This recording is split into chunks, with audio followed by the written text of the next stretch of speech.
بسم اللہ الرحمن الرحیم الحمد للہ رب العالمین حسبنا اللہ ونعم الوکیل نعم المولا ونعم النصیر والصلاة والسلام والتحیۃ والاکرام علی اشرف الانبیاء والمرسلین سیدنا و مولانا حبیب الہ العالمین ابی القاسم محمد اللہم صلی علی محمد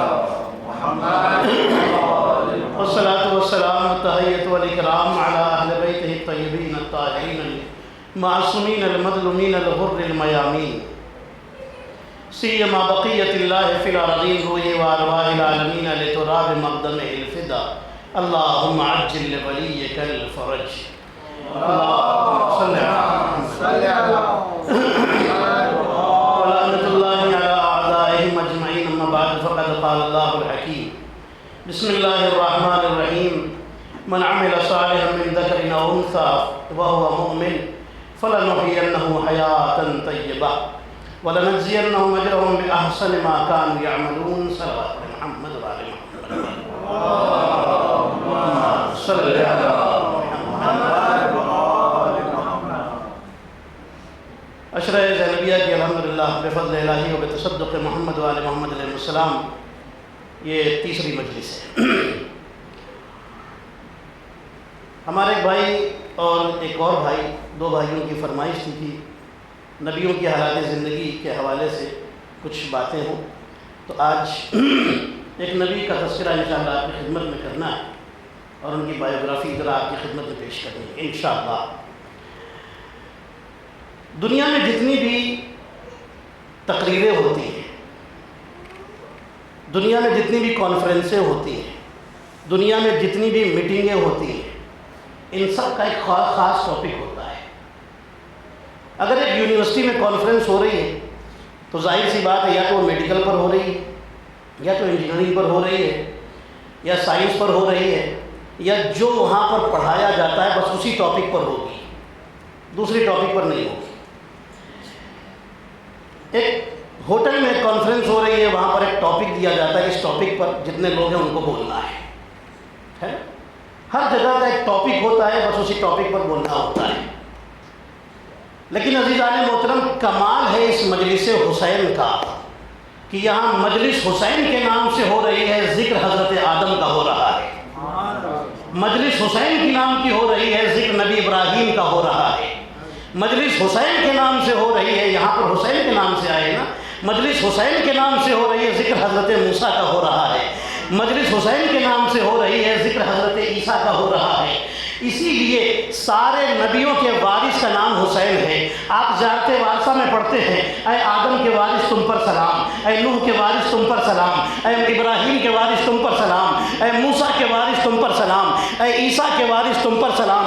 ایسا لگتا ہے کہ سارے نبی حسین سے کہتے ہوں گے کہ اے حسین، ہم وہ ہیں کہ جس نے اللہ کے نام کو زندہ رکھا، اور آپ وہ ہیں جنہوں نے ہمارے نام کو زندہ رکھا ہے۔ صلوات پڑھے محمد وآل محمد۔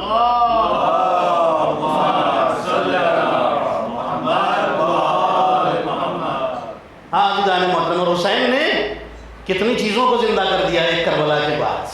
قرآن حسین سے زندہ ہے، اللہ کا نام حسین سے زندہ ہے۔ امام سجاد نے بتایا تھا نا کہ جب تک مسجدوں میں اذانیں ہوتی رہیں گی سمجھنا میرا بابا حسین جیت گیا، کامیاب ہو گیا۔ اللہ کہہ رہا ہے کہ چاہے مرد ہو یا عورت، جو بھی اچھا کام کرے اور وہ مومن ہو تو ہم اسے پاک زندگی دیتے ہیں۔ یہ پاک زندگی کے لیے جو آئیڈیل اللہ نے بھیجے ہیں نا، ان کو نبی کہتے ہیں یا امام کہتے ہیں، یہی تو ہے نا ہمارے لیے رول ماڈل۔ ان کی زندگی بڑی پاک ہے۔ مسلمانوں کے 73 سیکشن ہے، اکیلا سیکشن ہے یہ اثنا عشری، یہ شیعہ، اہل بیت کے چاہنے والے، جو محبان اہل بیت سے پیار کرنے والے، اکیلے یہ ہیں کہ جو یہ کہتے ہیں کہ سارے نبی معصوم تھے، سارے امام معصوم تھے۔ ورنہ جو دوسرے سیکشن والے ہیں، آپ جائیے ان کی کتابیں پڑھیے، وہ کہتے ہیں کہ نبی معصوم نہیں تھے۔ حضرت آدم نے معاذ اللہ گناہ کیا، حضرت نوح نے جو قوم کے لیے بد دعا کی وہ گناہ کیا۔ ہاں ان کے یہاں یہ تصور ہے، ہمارے یہاں یہ نہیں ہے۔ ہمارے ہاں یہ ہے کہ سارے نبی سن لیس تھے، معصوم تھے, انہوں نے کوئی گناہ زندگی میں نہیں کیا. ترک اولا وہاں ملے گا. ترک اولا کا مطلب ہوتا ہے دو کام ہیں, ایک اچھا ہے اور ایک بہت اچھا ہے. ٹھیک ہے, تو بہت اچھے کام کو چھوڑ دینا, اولا کو چھوڑ دینا, یہ کام تو ملیں گے نبیوں کے یہاں, لیکن گناہ نہیں ہو سکتا ہے. اچھا, آج میں جس نبی کا تذکرہ کرنا چاہتا ہوں انہیں حضرت خضر کہا جاتا ہے. ان کے بارے میں بہت کم باتیں ہوتی ہیں, ہے نا. تو انشاءاللہ آپ کی خدمت میں کوشش کروں گا نبیوں کی حالات زندگی بیان ہو. حضرت خضر علیہ السلام وہ نبی ہیں کہ جن کا اصلی نام خضر نہیں, ان کا اصلی نام ہے تالیہ یا تالیان. ان کے والد جو تھے بہت بڑے بادشاہ تھے, ان کا نام تھا ملکان. اب پوری توجہ میری طرف رکھیے گا, اور میں انشاءاللہ آپ کو یہ ہسٹری ان کے پیدا ہونے کی اور کیسے یہ زندہ ہیں اور ان کے زندگی کے واقعات آپ کی خدمت میں پیش کروں گا. ٹھیک ہے, ایک صلوات پڑھیں حضرت محمد اور آل محمد پر.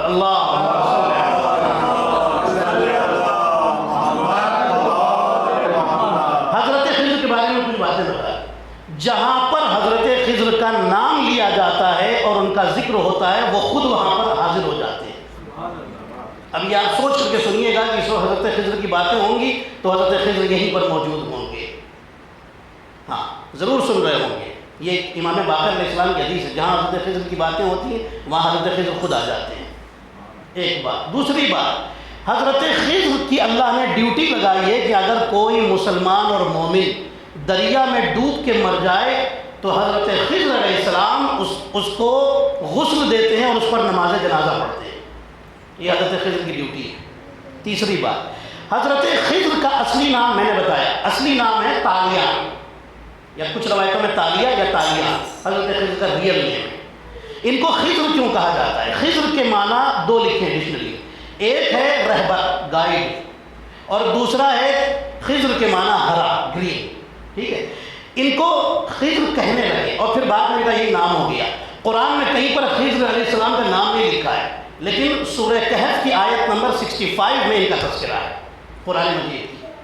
ٹھیک ہے, سورہ کہف آیت نمبر 65 ان کا ذکر ہے. حضرت خضر کو خضر کیوں کہتے ہیں؟ خضر کی میننگ سمجھ گئے؟ میننگ ہے گرین, ہرا. جہاں پر یہ بیٹھ جاتے تھے اور جب اٹھتے تھے وہ جگہ گرین ہو جاتی تھی. یہ جس راستے سے گزرتے تھے اور اگر ارادہ کر لیتے تھے یہ جگہ ہری سرسبز ہو جائے, شاداب ہو جائے, تو وہ وہاں پر سبز گھاس نکل آتی تھی اور وہ جگہ گرین ہو جاتی تھی. جہاں پر یہ نماز پڑھتے تھے وہ جگہ گرین ہو جاتی تھی. جس چیز کو یہ ہاتھ لگاتے تھے اس ارادے کے ساتھ کہ یہ گرین ہو جائے وہ گرین ہو جاتی تھی. عزیزان محترم, دنیا حیران ہے, سمجھتی نہیں ہے. جس کا ہاتھ اپنا ہاتھ تھا جب وہ کسی چیز میں لگا دے, جب وہ ہرا ہو سکتا ہے, تو جس کا ہاتھ ید اللہ تھا اگر وہ دیوار میں لگا دے تو وہ سونے کی کیوں نہیں ہو سکتی ہے؟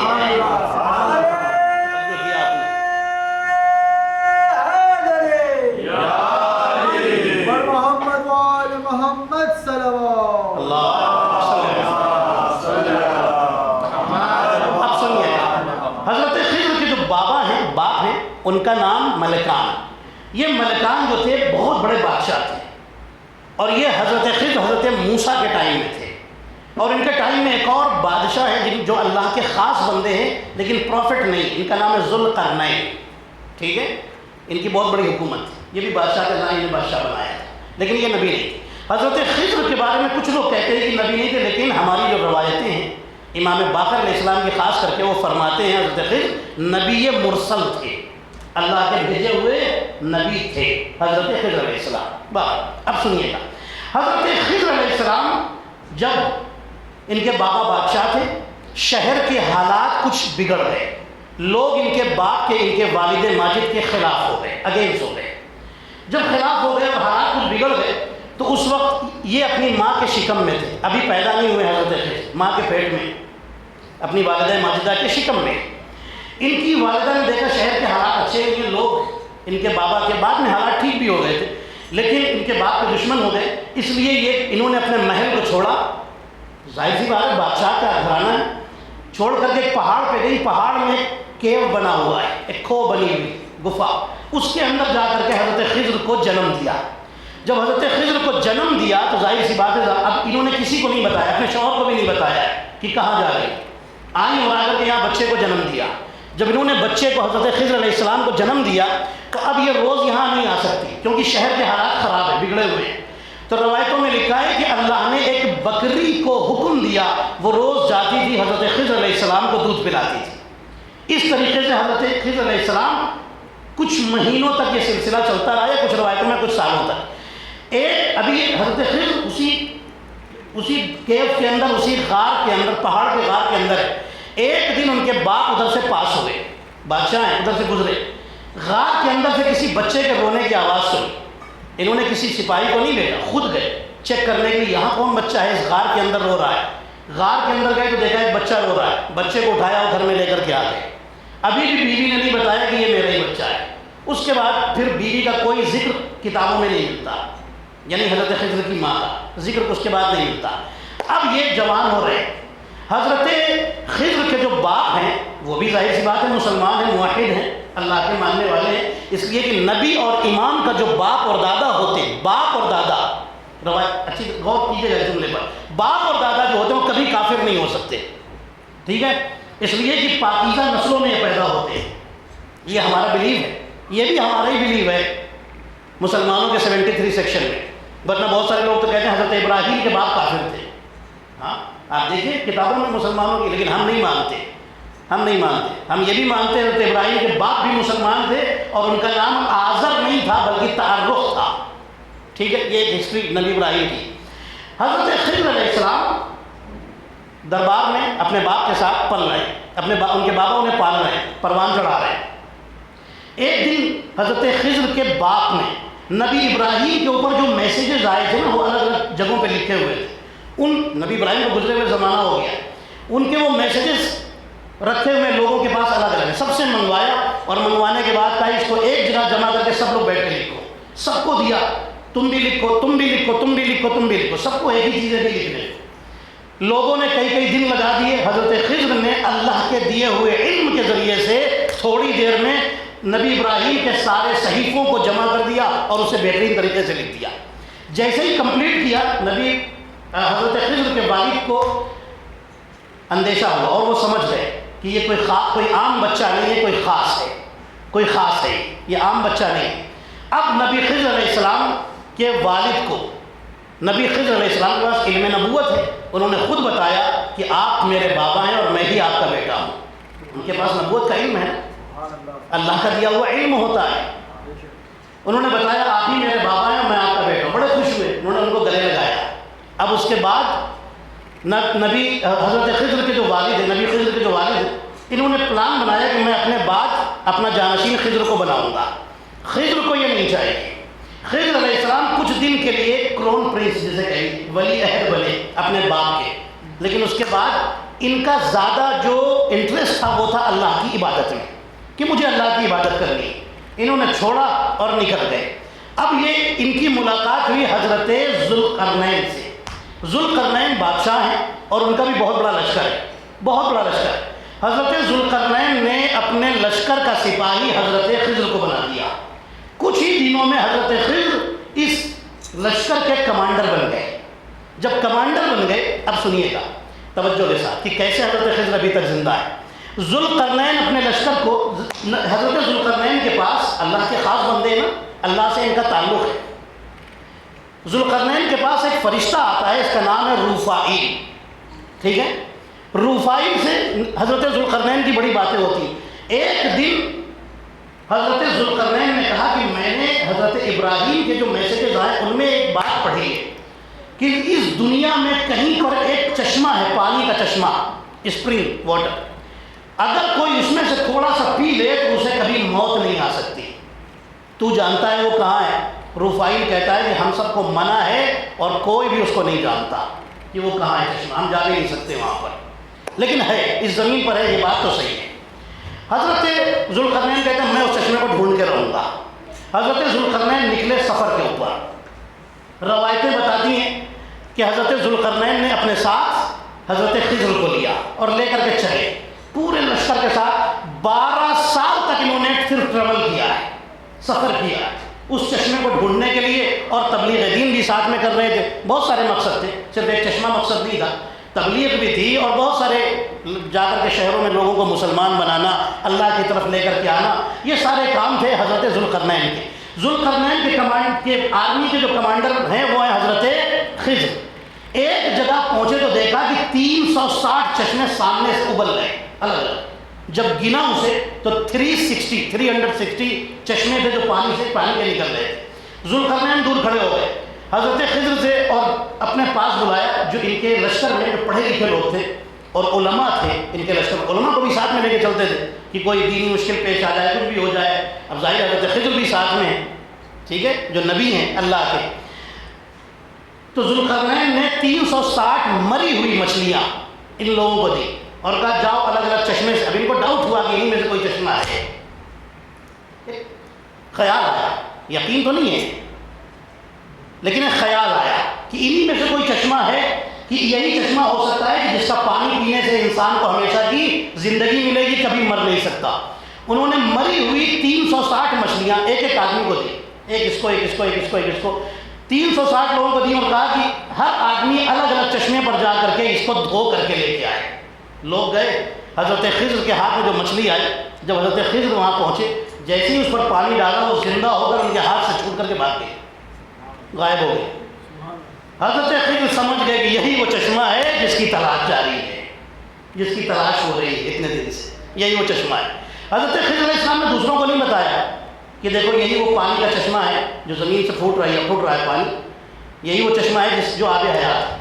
حضرت خضر علیہ السلام نے خود اس میں سے پیا اور اس سے غسل کیا، اور اس کے بعد جب سارے لوگ ذوالقرنین کے پاس واپس پلٹ کر آئے تو ذوالقرنین نے سب سے پوچھا تمہاری مچھلی کہاں ہے؟ سب نے اپنی اپنی مچھلیاں دے دھو کے لائے.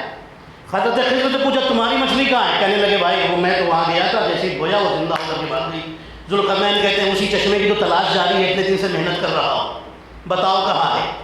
اب روایتوں میں یہ ہے کہ جب پہنچے اور ڈھونڈتے رہے لیکن وہ چشمہ نظر نہیں آیا، اللہ نے اسے نظروں سے چھپا دیا، غائب ہو گیا وہ چشمہ، اب کسی کو نظر نہیں آیا. اب ذوالقرنین کہتے ہیں میں نے ابراہیم علیہ السلام کے جو میسیجز اللہ کی طرف سے آئے تھے اس کو کہتے ہیں صحیفہ ابراہیم، کہتے ہیں میں نے اس میں پڑھا ہے کہ جو اس کا پانی پیے گا وہ ہمیشہ زندہ رہے گا. جس دن حضرت اسرافیل فرشتہ اللہ کا سور پھونکے گا جس دن سب مر جائیں گے.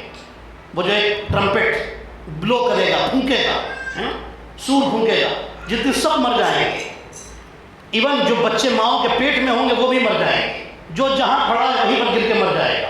اس کے بعد قیامت آ جائے گی. کہا اس وقت تک وہ آدمی زندہ رہے گا جو اس سے پانی پی لے گا، اور اس چشمے کو کہتے ہیں عین الحیات. عین الحیات، عین کی میننگ عربی میں چشمہ، حیات مطلب زندگی، زندگی کا چشمہ. اب سمجھ گئے عین الحیات.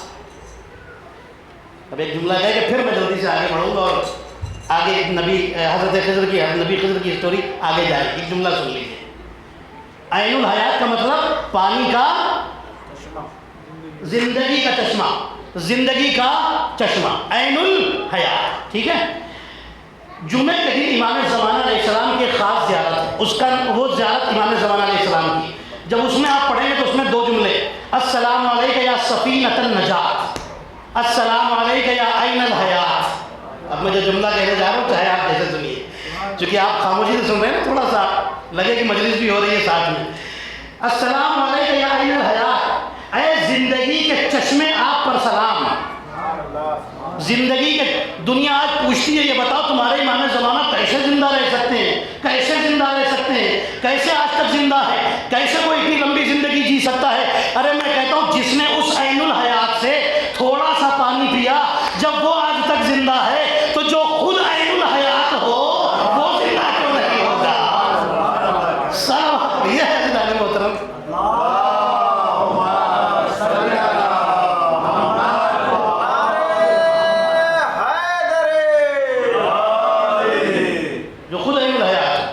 حضرت خضر اس وجہ سے آج تک زندہ ہے، اور روایتوں میں لکھا ہے کہ ہر سال حج پہ ہوتے ہیں اور امام زمانہ علیہ السلام جب تنہائی میں ہوتے ہیں تو یہ آتے امام زمانہ کے ساتھ بیٹھ کے باتیں کرتے ہیں حضرت خضر علیہ السلام.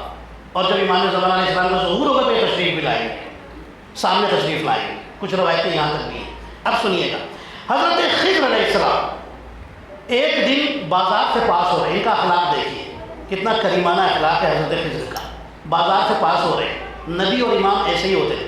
دیکھیے روایتوں میں یہ ہے کہ اگر آپ سے کوئی مدد مانگے یا کوئی فقیر آ کر کے مانگے، امام فرماتے ہیں فقیر کو خالی ہاتھ بھگاؤ نہیں، کچھ دے دو، کچھ بھی ہو دے دو، خالی ہاتھ واپس نہ کرو، کچھ بھی بھلے تھوڑا ہی دو لیکن دو، اسے خالی ہاتھ واپس نہ کرو، اگر کچھ ہے تو، اگر ہے تو، نہیں ہے تو بات ہی الگ ہے نا، یہ ہمارے لیے۔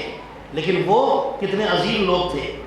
حضرت خضر بازار سے گزر رہے، ایک فقیر آیا کہنے لگا میری مدد کیجیے، آپ خضر ہیں، اللہ کے نبی ہیں۔ حضرت خضر فرماتے میرے پاس کچھ نہیں ہے۔ کہنے لگا تو اب کیا نبی کے پاس سے بھی خالی ہاتھ جانا پڑے گا؟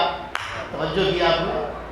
جیسے یہ جملہ کہا نا، حضرت خضر فرماتے ہیں بھائی میرے پاس تو کچھ نہیں لیکن میرے پاس میں تو ہوں۔ کہنے لگا کیا مطلب؟ فرماتے ہیں تم مجھے اپنا غلام بنا لو اور لے جا کر کسی کے ہاتھ بیچ دو۔ سوچیے عزیزان محترم، نبیوں نے کس طریقے سے اسلام اور اللہ کا مذہب اور اللہ کا پیغام ہم تک پہنچایا ہے۔ لے چلو کسی کا ہاتھ بیچ دو، تمہیں پیسہ ملے گا، میں اس کی غلامی کروں، لیکن تم تو خالی ہاتھ نبی کے پاس سے نہیں جاؤ گے۔ توجہ ہے عزیزان محترم؟ کہنے لگا کہ یہ کیسے ہو سکتا ہے؟ حضرت خضر فرماتے نہیں چلو لے کے چلو، میں تمہیں حکم دیتا ہوں۔ کہنے لگا چلیے، لے کے آئے ایک آدمی کے پاس، لا کر کے دیا اس آدمی کو۔ اچھا اس وقت نبی خضر کی عمر جو ہے کافی زیادہ ہو چکی ہے، کافی زیادہ ہو چکی ہے جب کہ یہ واقعہ ہے۔ لے کر کے آئے، لے کر کے وہ آیا اور آ کر اس آدمی سے کہتا ہے کہ بھائی یہ غلام انہیں خرید۔ وہ پہچانتا نہیں نبی خضر کو، لیکن سب نے نبی خضر کا نام سنا ہوا ہے، نام سب جانتے ہیں۔ وہ آدمی کہتا ہے کوئی بات نہیں خرید لیتا ہوں۔ اس نے اس کو فقیر کو پیسہ دیا، فقیر اپنے راستے چلا گیا، نبی خضر کو لے کر کے اپنے گھر میں آ گیا۔ کہنے لگا کہ دیکھو ایسا ہے کہ تم آرام کرو اور بس زندگی گزارو، جہاں غلام رہتے ہیں وہاں جا کے رہو۔ نبی خضر چلے گئے، جا کے جہاں غلام رہتے تھے وہاں جا کے رہنے لگے۔ اب روایتوں میں لکھا ہے کہ ایک دن نبی خضر آئے اور کہنے لگے تم مجھ سے کام کیوں نہیں لیتا، مجھے خریدا ہے تم نے؟ کہنے لگا تم بوڑھے آدمی ہو، میں تم سے کیا کام لوں؟ نبی خضر فرماتے ہیں کام دے کے تو بتاؤ۔ کہنے لگا اچھا کام کرنا ہے، ہمارا کام بڑے بڑے پتھروں کو توڑ کر کے اور لوگوں میں بیچنا ہے، پتھر بیچنا ہے، اس کو چھوٹا کر کے بڑا کر کے۔ ایسا ہی ایک بڑا پتھر رکھا ہے، اس کو 6 آدمی مل کر کے ڈھکیلتے ہیں اور دور لے جاتے ہیں۔ اگر کہہ سکتے ہو، اس نے اپنی مطلب سے کہتے ہیں نا جان چھڑانے کے لیے جملہ کہا تھا کہ بس کہہ دے کچھ ان سے، یہ کہاں بوڑھا آدمی پتھر کھینچے گا، 6 آدمی اس پتھر کو ڈھکیلتے ہیں۔ جیسے اس نے کہا حضرت خضر آگے بڑھے، ڈھکیلتے ڈھکیلتے اس پتھر کو اس جگہ پہنچا دیا جہاں وہ چاہتا تھا۔ وہ تو حیران کہ 6 جوان تگڑے آدمی، طاقتور آدمی جو کام کرتے تھے بوڑھے نے کر دیا۔ اب وہ پریشان، کہنے لگا تم تو بڑے خاص لگتے ہو، اس بڑھاپے میں یہ طاقت۔ حضرت خضر کے لیے وہ جس شکل میں چاہتے ہیں اس شکل میں اپنے آپ کو کنورٹ کر کے ظاہر ہو سکتے ہیں، اور ہوئے الگ الگ شکلوں میں اماموں کے پاس اور رسول اللہ کے پاس ہی آئے، الگ الگ شکلوں، کبھی جوان کی شکل میں، کبھی ایک ادھیڑ عمر والے انسان کی شکل میں، کبھی بوڑھے کی شکل میں، ہر طرح سے آئے حضرت خضر۔ حضرت خضر سے کہتا ہے ایک دن، یہ کہتا ہے کہ ایسا ہے کہ میں کہیں سفر پہ جا رہا ہوں، بزنس مین تھا، اور اگر تم کچھ کرنا ہی چاہتے ہو، تم چاہتے ہو فری نہ رہو، تو ایسا ہے کہ کچھ برکس بناؤ، کچھ اینٹیں بناؤ، جب میں آؤں گا تو مجھے ایک بلڈنگ بنا دی۔ کہنے لگا ٹھیک ہے کوئی بات نہیں۔ اب روایتوں میں لکھا ہے جس طرح کی وہ اس کے دماغ میں تھی بلڈنگ بنانا، اس نے بتایا نہیں کیسی بلڈنگ بنانی ہے، توجہ رکھیے گا۔ وہ کہہ کے چلا گیا تم صرف برکس بناؤ، جب پلٹ کے آیا تو دیکھا برکس بھی بن چکی ہیں، پورا گھر پوری بلڈنگ تیار ہے، اور جیسا وہ چاہتا تھا بالکل ویسی ہی بنی ہوئی۔ مطلب کیا؟ خضر جیسے نبی نے دماغ پڑھ لیا تھا۔ یہ خضر کون ہے عزیزان محترم؟ جو اماموں کی خدمت کے لیے آ چکے ہیں، ارے جن کی خدمت پر آ چکے ہیں۔ جب وہ خضر ایسے ہیں جو دماغوں کو پڑھ لیتے ہیں، تو جو ان کے مولا ہیں اگر وہ دماغ پڑھ لے تو حیرانی کی بات ہے۔ توجہ ہے؟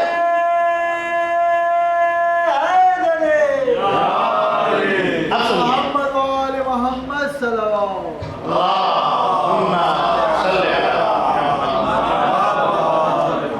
روایتوں میں لکھا ہے کہ حضرت خضر، اب وہ واقعہ تو آپ نے سنا ہی، میں بہت شارٹ کر کے آپ کو سناؤں گا کیونکہ مجھے اس کے بعد ایک روایت اور پھر غم کے بیان پہ جانا ہے۔ حضرت موسیٰ علیہ السلام، میں نے بتایا نا حضرت موسیٰ علیہ السلام کے زمانے میں حضرت خضر ہیں اور مدد کرتے ہیں لوگوں کی، خاص کر کے جب آپ دریا کے سفر پہ ہوں، اس وقت اگر آپ شپ میں کبھی اس میں سفر کر رہے ہیں اور کوئی پریشانی خدا نہ خواستہ آ جائے جس سے آپ ڈر رہے ہیں، حضرت خضر کو آپ بلائیے مدد کے لیے، بلائیے، اچھی بات ہے، آئیں گے، لیکن اگر اس سے پہلے آپ نے خضر کے مولا امام زمانہ کو بلا لیا، عزیزان محترم، تو ہمارا تو مزاج نہیں ہے نا عزیزان محترم، ہم اپنے اماموں کو اس لیے یاد کرتے ہیں کیونکہ یہ خود بھی مشکل کشا ہے اور مشکل کشا کے بیٹے ہیں۔ ایک دن نبی موسیٰ اپنے صحابیوں کے ساتھ بیٹھے، بنی اسرائیل کے لوگوں کے ساتھ، اور لوگوں کو غیب کی باتیں بتا رہے حضرت موسیٰ۔ ایک صحابی اٹھا اور کہنے لگا موسیٰ ایک سوال، حضرت موسیٰ فرماتے ہیں کون سا سوال؟ کہنے لگا یہ بتائیے کہ کیا آپ کے جیسا علم رکھنے والا دنیا میں کوئی ہے اس وقت؟ حضرت موسیٰ کہتے ہیں مجھے نہیں لگتا کہ مجھ سے بڑا کوئی عالم اس وقت موجود ہے۔ جیسے ہی حضرت موسیٰ نے یہ جملہ کہا فوراً جبرائیل آئے اور کہا کہ اے موسیٰ، اللہ کا حکم ہے فلاں جگہ پر جاؤ اور اپنے ساتھ اپنے وصی اور اپنے سکسیسر، جو ہونے والے سکسیسر، ان کا نام ہے حضرت یوشع بن نون، یوشع بن نون کو لے کے جاؤ فلاں جگہ پر جہاں مجمع البحرین ہے، دو سمندر ملتے ہیں، وہاں جا کر کے دیکھو گے، وہاں پر تمہیں ایک آدمی ملے گا، تم جا کے اس سے علم حاصل کرو۔ اور یہ کون ہے؟ حضرت خضر علیہ السلام۔ توجہ ہے آپ کی؟ حضرت خضر کہاں آئے تھے؟ حضرت خضر ایک مرتبہ رسول اللہ کے پاس آئے اور آ کر کہنے لگے یا رسول اللہ کچھ سوال لایا ہوں۔ رسول اللہ فرماتے ہیں وہ میرا نواسا حسن ہے، جا کے اس سے پوچھ لو، وہ میرا نواسا حسن ہے، اس سے جا کے پوچھ لو۔ حضرت خضر نے برا نہیں مانا، ایک بزرگ آدمی میرے پاس آئے، مولانا صاحب آپ سے کچھ سوال لے کے آیا ہوں، اب میں کہوں گی میرے بیٹے سے جا کے پوچھ لو، کہے گا مولانا صاحب آپ سے پوچھنے آیا ہوں نا، برا مان جائے گا نا، پوچھنے آپ سے آیا ہوں، بیٹے سے پوچھنے تھوڑی نہ آیا، آپ مولانا ہیں، بیٹا مولانا تھوڑی نہ ہے۔ تو خضر خود نبی اور آئے اس کے پاس ہے کہ جو نبیوں کا سردار ہے، یا رسول اللہ آپ کے پاس سوال لایا، رسول نے بھیجا کہ جاؤ حسن سے پوچھ لو۔ یہاں پر کوئی اعتراض نہیں کیا، وہ سیدھے جیسے ہم تشہد میں بیٹھتے ہیں نا، اسی طریقے سے احترام کے ساتھ امام حسن کے سامنے حضرت خضر بیٹھے اور سوال شروع کیے اور جواب ملنا شروع ہو گئے۔ توجہ ہے عزیزان محترم، کیوں؟ اس لیے کہ خضر بھی جانتے ہیں کہ جس سے پوچھ رہے ہیں یہ خود وہ ہے جو یہاں علم نہیں حاصل کرتا بلکہ باہر سے لے کر کے آیا ہے۔ توجہ آپ کی، وہاں سے علم لے کر کے آیا ہے۔ اب حضرت خضر علیہ السلام دونوں چلے، حضرت موسیٰ علیہ السلام جب جانے لگے نا تو حضرت موسیٰ نے کہا کہ میرے اللہ تو نے بتایا ہے کہ جہاں دو دریا ملتے ہیں وہاں پر وہ آدمی ملے گا جو مجھے سکھائے گا، اس کا نام خضر ہے۔ اللہ نے کہا حضرت موسیٰ کہتے ہیں کہ میرے اللہ میں کیسے پہنچوں گا اس تک، مجھے تو اس کا ایڈریس بھی نہیں پتہ ہے۔ اللہ نے کہا کہ تم جو اپنے ساتھ کھانا لے کے جاؤ گے نا، یہی کھانا تمہیں اس سے ملا دے گا۔ اب یہ حیران، کھانا کیسے ملا دے گا؟ اب انہوں نے اپنے وصی حضرت یوشع کو حکم دیا کہ بھائی کھانا تیار کرو۔ یوشع نے کھانا تیار کیا سفر کے لیے، اور اسی کھانے میں انہوں نے ایک بڑی مچھلی بھی تیار کر لی ہے نا، پکا ہوتا کے بالکل تیار کر کے رکھ لی۔ روایتیں بتاتی ہیں کہ چلتے چلتے اس جگہ پر پہنچ گئے کہ جہاں پر نبی خضر تھے۔ نبی خضر ایک ایسی جگہ پر تھے جہاں اوپر اس طرح سے پانی تھا اور نیچے کچھ نہیں تھا، یہ اللہ کا ایک معجزہ تھا۔ وہ جگہیں وہ سب اللہ نے چھپا دی، ایک گنبد ٹائپ کا بنا ہوا تھا پانی کا، اور اس کے نیچے حضرت خضر علیہ السلام اللہ کی عبادت کر رہے تھے۔ اس سے دور ایک جگہ پر حضرت موسیٰ علیہ السلام تھک گئے، حضرت یوشع سے کہتے تھوڑی دیر ٹھہر جاؤ پھر نکلیں گے اپنے سفر پر خضر کو ڈھونڈنے کے لیے۔ جیسے ہی ٹھہرے، رکے، خیمہ لگایا، لیٹے، حضرت موسیٰ کو نیند آ گئے، سو گئے۔ جیسے ہی سو کر کے اٹھے تو کہنے لگے یوشع کھانا لے کے آؤ۔ جیسے ہی کھانا آیا، حضرت موسیٰ فرماتے ہیں کہ کھانا رکھو تم بھی کھاؤ۔ یوشع نے بھی کھایا، انہوں نے بھی کھایا، کھا کر کے چلے۔ اس کے بعد سفر پھر شروع ہو گیا، آگے بڑھے، کافی دور آگے نکل گئے۔ تب حضرت موسیٰ نے پوچھا کہ تم نے اپنے کھانے میں ایک مچھلی رکھی تھی، وہ مچھلی ہے کہ نہیں؟ لاؤ ذرا، میرا کھانے کا دل چاہتا ہے۔ حضرت یوشع کہتے ہیں کہ وہ مچھلی ہے ہی نہیں۔ مچھلی کہاں گئی؟ کہا جہاں پر ہم لوگ رکے تھے نا، وہاں پر جب میں کھانا نکال رہا تھا تو وہ مچھلی اچانک زندہ ہوئی اور غائب ہو گئی، چلتی چلتی چلی گئی۔ حضرت موسیٰ فرماتے ہیں بس وہی تو وہ جگہ تھی جہاں ہمیں خضر ملنے والے تھے، واپس چلو، لے کر کے آئے۔ اب جب اسی جگہ پر پہنچے تو دیکھا مچھلی کے جانے کا نشان ریت کے اوپر بنا ہوا ہے۔ سمجھ گئے کس راستے سے گئی ہے، اس جگہ پر جہاں دو دریا ملتے ہیں۔ حضرت موسیٰ فرماتے ہیں یوشع کے ساتھ میں چلو، اسی نشان کو دیکھتے ہوئے، اسی نشان کو فالو کرتے ہوئے آئے اور وہاں پہنچے جہاں حضرت خضر موجود تھے۔ جیسے ہی پہنچے دیکھا کہ حضرت خضر نماز پڑھ رہے ہیں۔ انہوں نے حضرت خضر نے نماز ختم کی۔ موسیٰ کہتے ہیں تم پر میرا سلام ہو۔ حضرت خضر کہتے ہیں اے اللہ کے نبی تم پر بھی میرا سلام ہو۔ حضرت موسیٰ کہتے ہیں کہ تم کو، آپ کو کیسے پتا کہ میں نبی ہوں؟ حضرت موسیٰ پوچھتے ہیں۔ حضرت خضر کہتے ہیں کہ جس نے آپ کو بھیجا ہے اسی نے مجھے آپ کے بارے میں بتایا ہے، اسی اللہ نے مجھے بتایا ہے آپ کے بارے میں۔ اچھا بھائی کیوں آئے ہیں؟ کہا آپ کے پاس اللہ نے بھیجا ہے سیکھنے کے لیے، علم لینے کے لیے۔ حضرت خضر کہتے ہیں کہ تم میرے ساتھ صبر نہیں کر پاؤ گے، جو میں کروں گا نا وہ تم برداشت نہیں کر پاؤ گے، چھوڑ دو۔ کہنے لگے نہیں میں برداشت کروں گا۔ چلیے کوئی بات نہیں۔ اب ان کا سفر شروع ہوا۔ میں بہت شارٹ کر کے جلدی سے آگے بڑھ رہا ہوں، آپ نے سنا ہوا ہے، مجھے بہت شارٹ کر کے بس اس کو کچھ باتیں اس میں سے بتا دیں۔ پہنچے، ایک دریا کو پار کرنا ہے، چھوٹا دریا، اس کو پار کر کے جانا ہے۔ وہیں پر کشتی رکھی ہوئی، کشتی میں بیٹھ گئے، چلے۔ حضرت خضر نے جیب سے کچھ نکالا، اس میں سوراخ کر دیا۔ حضرت موسیٰ نے کہا یہ کیا کر رہے ہیں بھائی؟ ایک تو پتہ نہیں کس کی کشتی میں آگے بیٹھ گئے اور اس پر سے آپ نے سوراخ بھی کر دیا۔ جیسے ہی اس پار پہنچے حضرت خضر نے کہا میں نے منع کیا تھا نا کچھ سوال نہیں کرنا۔ کہنے لگے کہ اب کر ہی لیا ہے، چلیے اب نہیں کروں گا، ٹھیک ہے کوئی بات نہیں، اب سوال نہیں کرنا، ٹھیک۔ آگے بڑھے، جیسے ہی آگے بڑھے دیکھا ایک بچہ چلا آ رہا ہے۔ انہوں نے حضرت خضر نے بچے کی گردن اڑا دی، اسے قتل کر دیا۔ اور آگے جیسے ہی اس کو مارا فوراً موسیٰ علیہ السلام کھڑے ہو گئے، یہ کیا کیا آپ نے؟ کیوں کیا آپ نے؟ کہا تم کو منع کیا تھا نا کہ پھر کوئی سوال نہ کرنا۔ توجہ ہے، یہ سیکنڈ ٹائم۔ اب کی سوال کیا تو ہمارے راستے الگ، میرے ساتھ نہیں آنا۔ کہنے لگے ٹھیک ہے کوئی بات نہیں، اب نہیں کروں گا۔ آگے بڑھے تو دیکھا ایک دیوار گر رہی۔ حضرت خضر فرماتے آؤ مدد کرو، اس دیوار کو سیدھا کرنا ہے۔ ٹھیک ہے سیدھا کر لیا۔ اب نبی موسیٰ پوچھتے ہیں کہ یہ آپ نے سیدھی کیوں کی؟ گر رہی تھی، گرنے دیتے۔ کہنے لگے بس تم نے پھر سوال کیا نا، اب ہمارے راستے الگ ہیں۔ کہنے لگے کوئی بات نہیں۔ موسیٰ علیہ السلام کہتے ہیں کوئی بات نہیں، راستے تو الگ ہیں لیکن یہ بتا دیجئے کہ یہ تینوں کام کیے کیوں؟ کشتی میں سوراخ کیا، بچے کو مار دیا، گرتی دیوار کو سیدھا کر دیا، کیا کیوں؟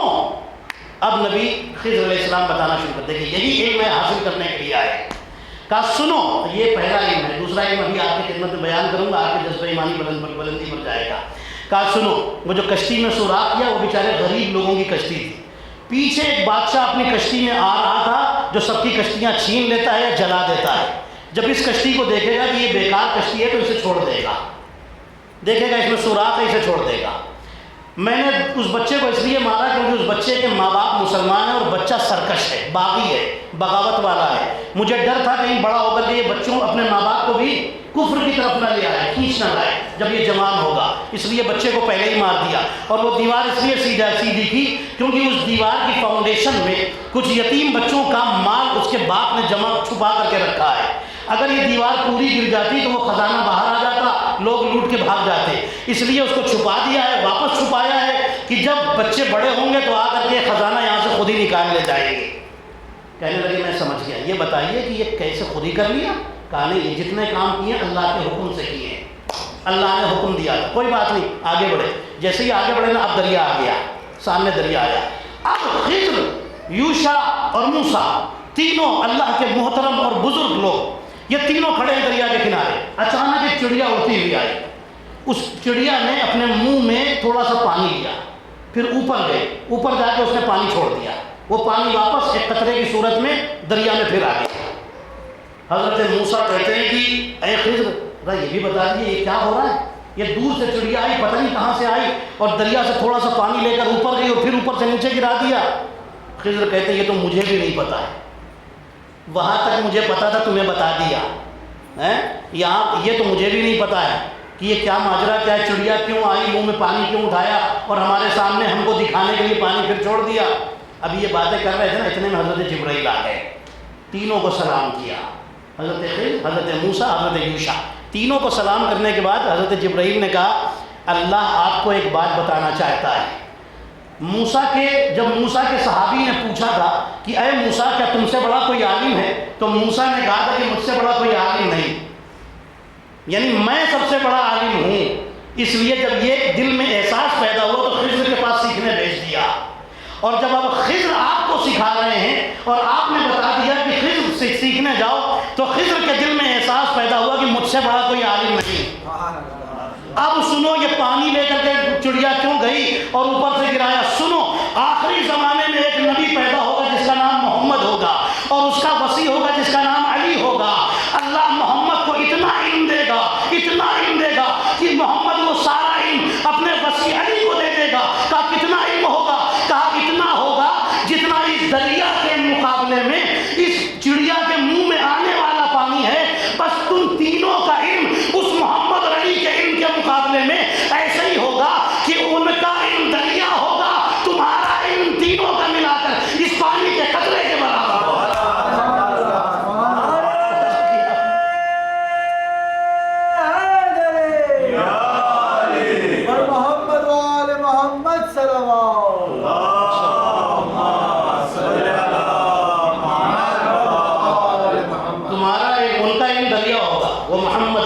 محمد کو اللہ اتنا علم دے گا، اور محمد کے سارے علم کا جو وارث ہوگا وہ محمد رسول اللہ کا جو وصی ہوگا علی ابن ابی طالب وہ ہوگا۔ ان دونوں کا علم تم تینوں کے علم کے مقابلے میں، تم تینوں کا علم ان کے علم کے مقابلے میں ایک قطرے قطرہ ہے، وہ دریا ہے، تمہارا علم قطرہ ہے۔ اب ایک راوی ہے جس کا نام ہے اعمش، یہ ہمارے شیعوں میں بڑا اوتھینٹک راوی مانا جاتا ہے، اس سے بہت ساری حدیثیں نیریٹ کی گئی ہیں۔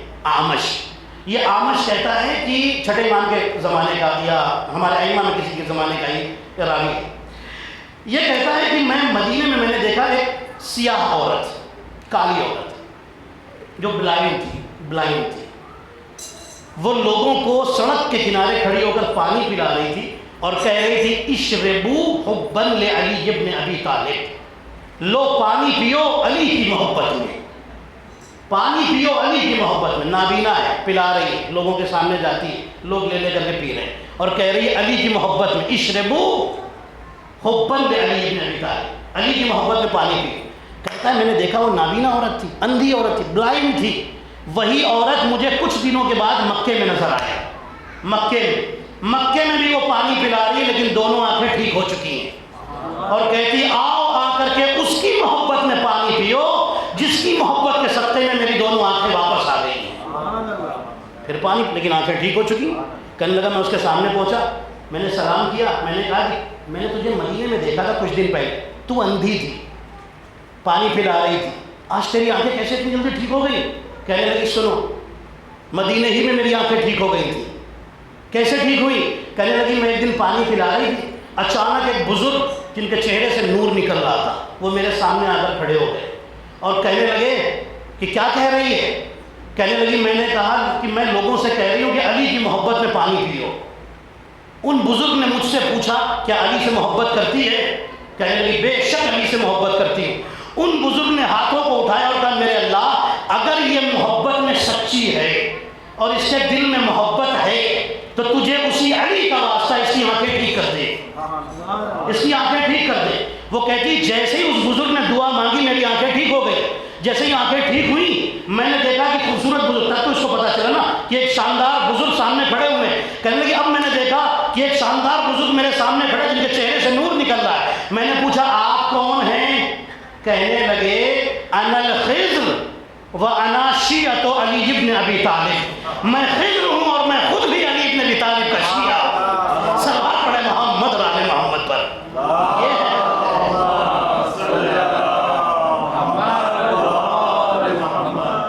میں خضر ہوں اور میں انا الخضر وانا شیعۃ علی ابن ابی طالب، میں خضر ہوں اور میں خود علی کا ایک شیعہ ہوں، محبت کرنے والا ہوں۔ عزیزان محترم، حضرت خضر کی بات یہیں پر روک رہا ہوں، بات ختم ہو رہی، کل انشاءاللہ ایک اور نبی کی حالت زندگی آپ کی خدمت میں پیش ہوں گی، اور مجھے امید ہے کہ انشاءاللہ کچھ آپ نے حاصل کیا ہوگا اور کچھ حاصل کر کے انشاءاللہ اٹھیں گے۔ عزیزان محترم، یہ نبی روایتیں بتاتی ہیں کہ جب عاشور کا دن تھا، یہ حضرت خضر رسول اللہ کی وفات پر مولا علی اور جناب سیدہ اور امام حسن امام حسین کو کنڈولنس دینے کے لیے آئے تھے، فزیکلی آئے تھے، اور روئے تھے، ساتھ میں بیٹھ کر روئے تھے، اہل بیت کے گھر میں روئے تھے۔ مولا علی کی شہادت پر یہ آئے تھے اور آ کر کے روئے تھے۔ جناب سیدہ کی شہادت پر ان کے رونے کی آواز سنی گئی۔ امام حسن کی شہادت پر روئے۔ عبداللہ بن عباس جو رسول اللہ اور مولا علی دونوں کے کزن، وہ کہتے ہیں کہ جس دن حسین کربلا میں شہید کیے گئے، ہم نے مدینے میں ایک کسی کے رونے کی آواز سنی، اور جب پوچھا کون ہے تو وہ آواز آئی، میں خضر نبی ہوں جو حسین پر اپنے آنسو بہا رہا ہوں۔ ہاں لوگ یہ خضر بہت روئے، یہ خضر کب سے رو رہے ہیں۔ ہاں لیکن آپ سوچئے وہ امام کتنا روتا ہوگا جس کا جد حسین تھا، وہ امام کتنا روتا ہوگا جس کی دادی فاطمہ زہرا تھی اور اس پر دروازہ گرایا گیا۔ آپ سوچئے جب خضر جیسا نبی اتنا روتا ہے تو جو اہل بیت کا فرزند ہے، اہل بیت کی فرد ہے، امام زمانہ، وہ خود کتنا روتے ہوں گے۔ ہاں عزادارو روایتیں بتاتی ہیں، ایک عالم دین تھے، بہت بڑے عالم دین تھے، آغا بروجردی، یہ آخری عمر میں بالکل بستر پہ لیٹ گئے تھے، بالکل بستر پہ گر گئے، بالکل مطلب بستر گیر ہو گئے تھے، اٹھ نہیں سکتے تھے، بالکل چل پھر نہیں سکتے تھے، بالکل بستر پہ لیٹے رہتے تھے۔ ان کو کھانا وانا سب کھلا دیا جاتا تھا، دوائیاں دی جاتی تھیں، اور یہ بستر پر ہی ان کی زندگی گزر رہی تھی۔ ایک مرتبہ عاشور کا دن آیا، محرم کے دن سے عاشور کا دن آیا، اپنے بیٹوں سے کہتے ہیں کہ آج میرے پلنگ کو، میرے بیڈ کو اٹھاؤ اور لے جا کر کے سڑک کے کنارے رکھ دینا، اس لیے کہ میں چاہتا ہوں جہاں سے جلوس گزر رہا ہے میں اس جلوس کو دیکھوں۔ عزادارو بیٹوں نے وہ بیڈ اٹھائی، پلنگ اٹھایا، لے جا کر گھر کے باہر سڑک کے کنارے رکھ دیا۔ جیسے ہی ادھر سے جلوس گزرنے لگا اور جیسے ہی جلوس قریب آیا، ماتم کرنے والوں کا جلوس قریب آیا، ماتم کرتے ہوئے لوگ جا رہے تھے، اچانک آیت اللہ بروجردی ایک مرتبہ پوری ہمت کے ساتھ اپنی بیڈ سے نیچے اترے اور دونوں ہاتھوں سے ماتم شروع کر دیا۔ دونوں ہاتھوں سے ماتم کرنے لگے۔ اللہ جانے کہاں سے بدن میں طاقت آ گئی۔ ان کے بیٹے نے سوال کیا، بابا آپ کے اندر یہ طاقت کہاں سے آ گئی تھی کہ آپ اچانک اٹھ کر کے ماتم کرنے لگے تھے؟ تو باپ نے کہا، بیٹا میں نے دیکھا اس جلوس میں پیچھے پیچھے امام زمانہ دونوں ہاتھوں سے یا حسین یا حسین یا حسین کہتے ہوئے جا رہے ہیں۔ بس مجھ سے برداشت نہ ہوا، میں بھی اپنے مولا کی خاطر اٹھ کر ماتم کرنے لگا۔ عزادارو روایتیں بتاتی حسین جب آخری وقت میں آئے تھے اور آ کر کہا تھا بہن زینب خدا حافظ، زینب نے آ کر کہا تھا بھیا ایک بار دل چاہتا ہے تمہارے گلے کو چوم لوں۔ اماں زہرا نے وصیت کی تھی، اے زینب کربلا میں سامنے تو نہیں ہوں گی، اس وقت میری طرف سے میرے حسین کے گلے کا بوسہ لے لینا۔ حسین سمجھ گئے، زینب کہتی اماں نے کہا تھا اس گلے پر کند خنجر چلایا جائے گا۔ ارے حسین نے زینب کے بازوؤں کا بوسہ دیا اور ایک جملہ کہا، تم نے اماں کی وصیت پوری